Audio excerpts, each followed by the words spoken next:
Hello! In this tutorial, I'll show you how to remove Authenticator on Battle.net. So, maybe you're switching devices or clearing security extras. You might need a Battle.net Authenticator. You might need to remove it. So, I'm going to walk you through how to do that step by step. So, go to your Battle.net account, and once you launch your Battle.net web app, click on your profile picture at the top right corner here. See a drop down of menus. Select account settings, and once you click on that, it's going to walk you right into the accounts window where you see a couple of more options. From there, I'm going to show you what to do. Now head over to the left navigation panel. You're going to see account overview, account details, games and subscriptions, parental control, security, privacy, and communication, connections, payment method, transaction history, and download Battle.net. So just go ahead and click on security. So once you click on security, it's going to take you here. In the security settings, scroll down to where you find Battle.net Authenticator. Let's say you have enabled Authenticator.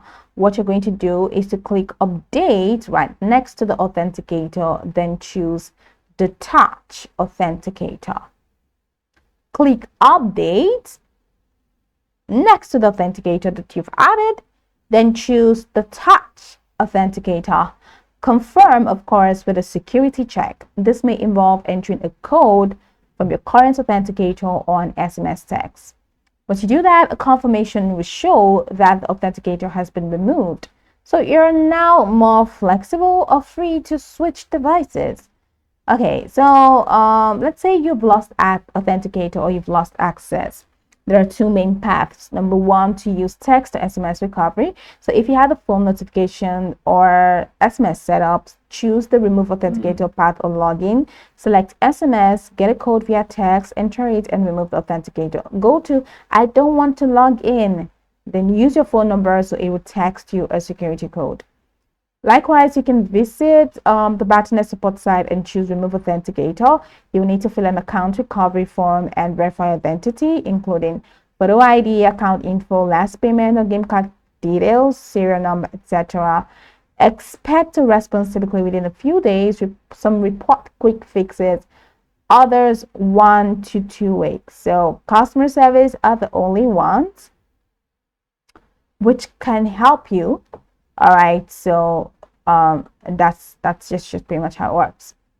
If all the methods fail. Now, if your Battle.net balance is high, you might have to spend some funds before you're allowed to remove the authenticator. Blizzard retired the legacy authenticator app in January 2024. If you still have it, you may need to migrate first or contact support. Use SMS or file a support ticket via the can't login flow. Don't reply to non-reply emails. Just open a new ticket referencing old ticket IDs. So that's it. Now go over the tutorial from the top to the bottom to get acquainted with the steps. And of course, once you're done, you'll be good to go. I hope that this tutorial marvelously helped you search.